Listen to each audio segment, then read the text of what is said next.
my YouTubing friends, or evening or afternoon, wherever you are in the world. Two Wheel Rider back with you again, and we're on a bike today that's by popular request. So a few people have asked me if I would ever go on the Speed 400, and your wish is my command. That's where I am. So we're having a ride out today on the Triumph 400, while I'm waving to a couple of people that seem to be out on their direct access. Slightly damp day, but the roads were pretty dry, but a little bit greasy. And yeah, I wanted to cover a couple of things on this video. Really, just what the bike's like, but also why it's so popular and outperforming the Scrambler in sales. Because I didn't think that when these bikes first came out. I thought the Scrambler was going to run away with it because it was such a good looking bike. But we'll do similar format to what we normally do. We're going to have a quick look around the bike and a chat, and we're heading back to the church. I've not been here for a little while, and we'll have a look at the bike, have a walk round, and do a bit of riding. So stick with it, and we see where we go.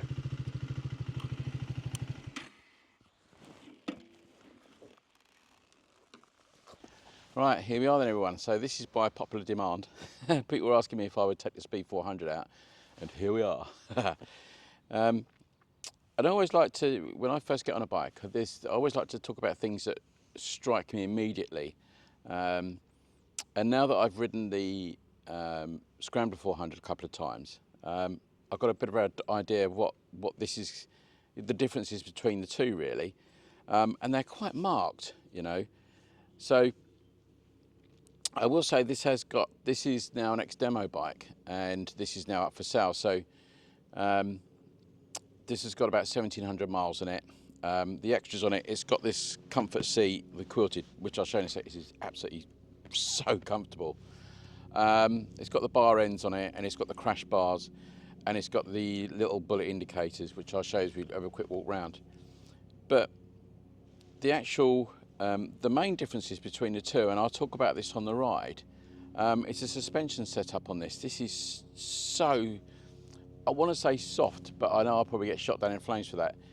It's really supple, is probably the best word. The suspension is much more supple on this than it is on the Scrambler, which I suppose you'd expect. First of all, let's have a sit on it and see the differences between the two. The immediate thing is that this is much lower. I can get my leg over this. I remember from the Scrambler how high this was for my leg. Now I've had a bit of I won't say groin strain, but a little bit of strain in my leg. On this leg, so I'm going to go over on this side, but I'll show you what it looks like for me on the bike. I mean, I'm so flat-footed. It's. Okay, can you see the drop in that? Now I'm about 16.5 stone. That's quite a drop on that, isn't it? That's quite surprising. The Scrambler doesn't do that, but I don't mind that. Am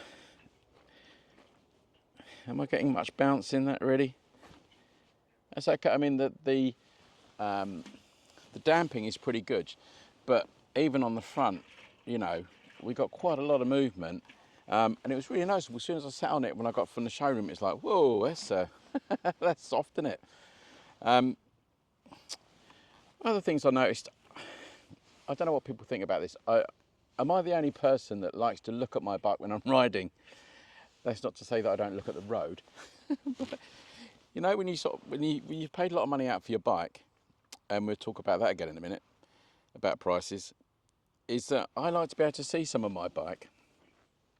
And this is a bike, because it's sort of quite short in the front, you don't see a lot of it.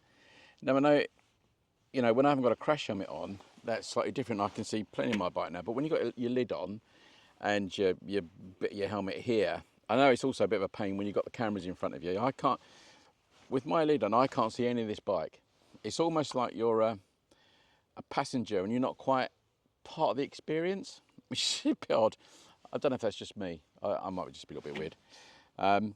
Whereas on my other Triumphs, my Bonneville's, of course, they're much bigger. I can see everything. I can see all my tank, and that's really lovely. I paid for it. I want to see it. So odd perspective, but who said my perspective is going to be the same as everybody else's? And remember, they're always personal perspectives. So from my initial riding response to this bike, the immediate things I noticed were different. Is that the throttle um, is a little bit jittery at low speed. They're fly-by-wire throttles, and you can have your problems with those. But we'll talk about that again a little bit later. But the actual overall throttle response, like 40 to 60 here, was much more smoother than the Scrambler. The Scrambler always feels a little bit like you're in a race, or ready to race. This was much more compliant as a throttle, I would say, but it may vary from bike to bike. It's hard to say, isn't it? I think some, depending how the software is and the rest of it could be a little bit different. But certainly the suspension, I enjoyed the suspension. The handling is slightly different to the Scrambler. It's shorter wheelbase, um, and it's got a different rake angle. So the handling characteristics are different on this bike. With this one, you didn't feel like you were revving the bejeebers out of it at sensible road speeds like you do on some of the other small capacity bikes I've noticed. The other thing I noticed when I got on the bike was the side stand. I thought it looks thicker and shorter than the Scrambler, and it's easy to get up. It's still just a pain to get down. It's sort of not where you want it, or where it should be, or where you think it's going to be. But anyway, riding position, it feels like a small bike. The Scrambler does feel much bigger than this. This feels like a small bike, but not when you're riding it. It feels okay. Not substantial, but it just feels okay when you're riding it. With the presence on the road and all the rest of it. Um, I'm not sure about the engine bars. It's not something I would fit. I think it spoils the look of the bike a little bit. But again, as I said quite often with Triumphs, the fit and finish is excellent. It's really, really good on Triumphs. And I put a little video out of a Thruxton RS yesterday. And, this would be maybe a couple of weeks down the line. But what great quality Triumph do. They really do. And, I'd praise every time I see some of this stuff, and it's really good. And I know these bikes are built in India, but they're built to a spec, and you'd like to think that Triumph sort of said, well, we want this, we want that. But the painting and all the rest of it is really, really good. So let's have a little closer look at the bike. And not a huge difference to the Scrambler, but there's a few little key bits that I'd like you to have a look at. So this bike in particular, um, which I've said is actually up for sale, it's an ex demo. It's got extras like the bullet indicators, um, which are very nice. You don't see them, do you, when you're riding, so you wouldn't know any different. Um, I can't even remember what the originals look like. It's got the engine bars, which again, I'm not a great lover for engine bars. If you're going to fall over, it's going to fall over in it. But yeah, not to my taste.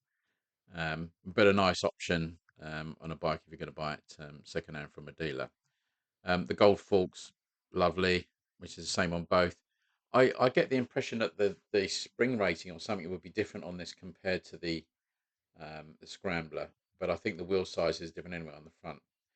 This seat was absolutely stunning. The quality was second to none. Beautiful stitching on this.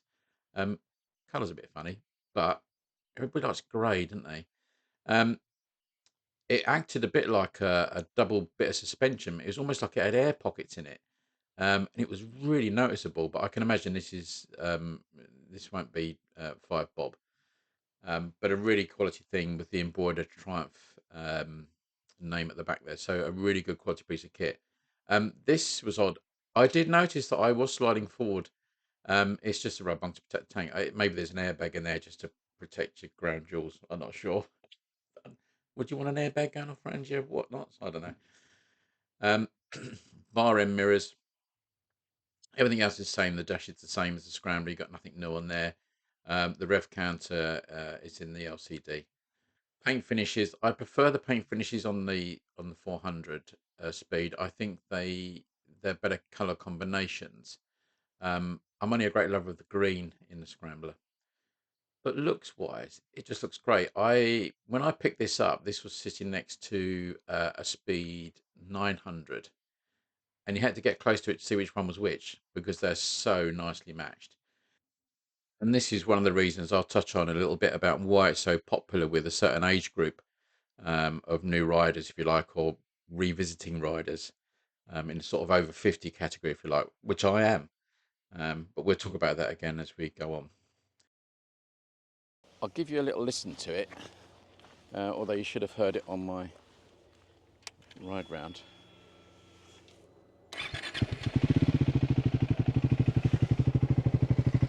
So it is a different sound to the Scrambler. A bit more muted. The Scrambler has that twin exhaust, which is cool. That's okay. This is very reminiscent of my Hunter, you know, a bit more. Yeah, the engine's not the quietest, is it? It's a bit, you can hear it working. Yeah, reminds me of my big Catty.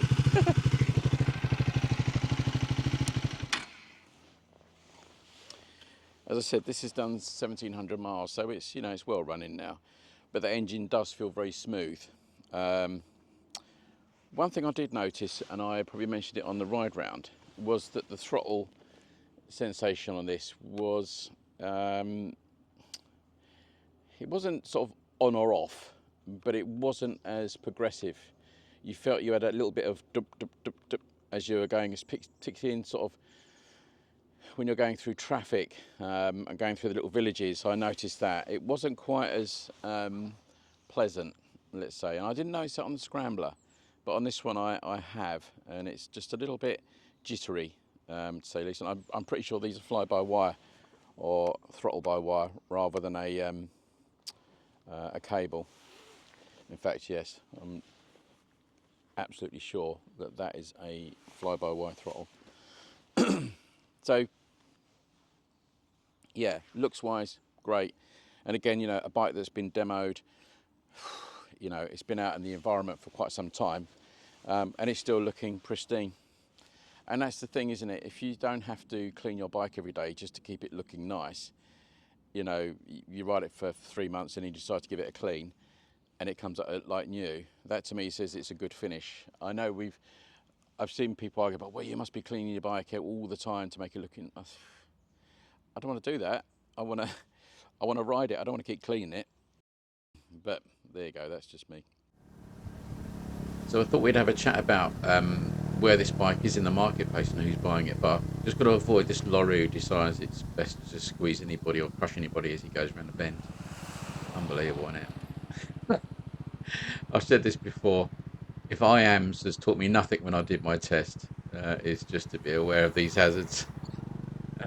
Blimey. Anyway, so back to the episode. So it's interesting, this bike seems to be outselling from the dealers I've spoken to, sort of 2 to 1 at least, with the Scrambler. And the people that are buying this bike seem to be in that sort of demographic, in the sort of mid-50s upwards. And they're people that are either coming into biking for the first time or people revisiting motorbikes after a long layoff. You know, they've got disposable income and they're thinking, I want to get back on a bike again. And they see the, you know, the big retros and stuff, you know, I want to be like Steve McQueen I see on the films. But the bike's too heavy. So they're looking at these and thinking, yeah, that's it, 400cc, I can pick it up if it falls over, hopefully it won't. And that seems to be where the market is for these guys and gals. You know, the bike is the right height, it's compliant suspension wise, it's fairly cheap to insure, it's cheap to run, but they've got all the look that they want without the weight and, you know, having to wheel it around. Anybody that's owned things like a, you know, if you compare it to its sort of big brother, if you like, the Speed 600 or a Bonneville, they're a bugger to wheel around. You know, you've got to be pretty steady on your feet. And if you're new to biking, it's easy to put you off. But if you go straight into a bike like this, then job done. It's easy, isn't it? Much easier. And because you can have your panniers and you can, you know, do your shopping in it, go down and get a pint of milk for the wife or the husband, whatever it is.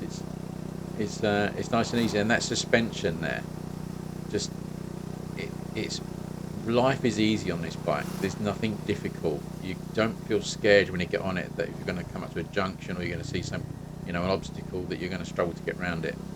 You don't have that issue with this bike.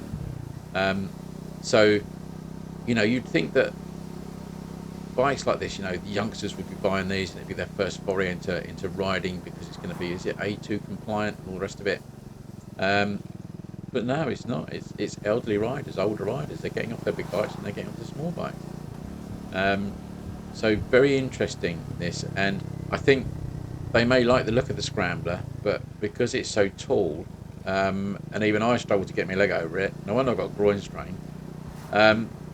You know, this would be probably the choice, and this is where people are going. But Triumph have got this market to themselves a little bit. And obviously we've got the Enfield Hunter in that mix as well, which is a fantastic bike. I love it. I'm an owner of one of those, and I'm going to do a more up-to-date review of that bike very soon. But it's half the power of the speed, so can't really compete on that. But I thought let's have a look at the price aspect of this bike at the moment. The one thing I really wanted to mention about this bike was the price. So when they first came into the UK, the speed was 4995, which was incredibly competitive, wasn't it? And it came into a market where there was a lot of bikes just getting ready to be released in this segment, in the 450, 500 category. Now, although I think Triumph have, certainly with the speed, they've all, and their Scrambler, they got their market a little bit to themselves, particularly with the speed. Or they certainly did at that point. But as new bikes got released and all their prices were coming out a little bit higher, of course, what happened is they've thought, well, we can up our price a little bit. You know, manufacturing costs haven't really gone up that much, but these bikes have gone up by, this is now 5195. So on the road, so you know they've put another couple of £100 on it, and it's the same with the Scrambler, which is a bit of a shame, really. Well, is it a shame? It's interesting. You look at some of the other manufacturers now. BSA, they've lopped £500, I think, or £1,500 off their bikes, which is fine for the new consumer, but for the original consumer who's already bought it, it's hit the value of their bike second hand if they want to sell them, which can be a bit frustrating. I suppose for Triumph owners, they're probably thinking, well, that's good, isn't it? The price of second hand ones has gone up now because the new ones have gone up a couple of £100. And it will make a little difference to the residual values of those bikes. But I suppose if you're buying a bike that was already imported and it's been sitting in a dealer for a couple of 3 months, then you're just lining the pockets of the dealer a little bit there. So it's an odd one, isn't it? It's a win-lose situation there for people. So, and I think certainly the Chinese bikes that have come in have upset the market a little bit price-wise. But that's a whole different world, isn't it? A whole other story. But this, yeah, interesting. A couple of £100's gone onto these bikes now. It's just gone on. But I would have thought if you can go into a dealer and they've had bikes on the shelf for a little while, I reckon you'd probably still get it at the original price. I'd like to think you would, because it's not costing them anymore. So while I get ready to return the bike, you know, is that price difference going to put people off? You know, another couple of £100 on top? Probably not. It's still the cheapest in its market, apart from the Hunter. But as I said, that the Hunter's half the power. So I think people will look at the Hunter and then they'll ride this and think, well, actually, I want that extra horsepower, and another £200 is going to make much difference to me. But yeah, interesting that Triumph have just put that price up, and it's obviously, you know, £200 is not king's ransom, but it might make people think a little bit. But it will affect the second-hand prices, so you know, someone's going to win out of it, aren't they? So, in conclusion, yes, I think it's a great bike. It's a cheap way into the Triumph world, isn't it? If you're going to buy new, and people want that. They like the brand. They like what it says about them when they're riding it, and you know, it's a good choice for a lot of people, and particularly people coming back into riding, that, you know, they get to ride a Triumph, and that's that really. So I hope you like this little look at the Speed 400 and, you know, this pricing issue and stuff like that. Keep an eye on the channel. Thanks for watching, and ride safe. I'm taking this back for a little spin, and I'll see you in the next one. Take care, everybody. Bye.